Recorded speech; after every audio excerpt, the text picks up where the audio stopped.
buenas cibernautas, informar que el siguiente contenido que os traigo son con fines educativos en ayuda de cómo prevenir y usar diferentes herramientas de hacking.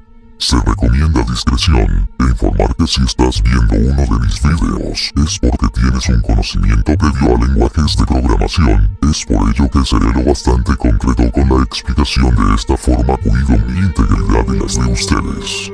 Los siguientes videos serán para compartir la creación de diversos proyectos, más no de explicar de cómo fueron creados. Saludos.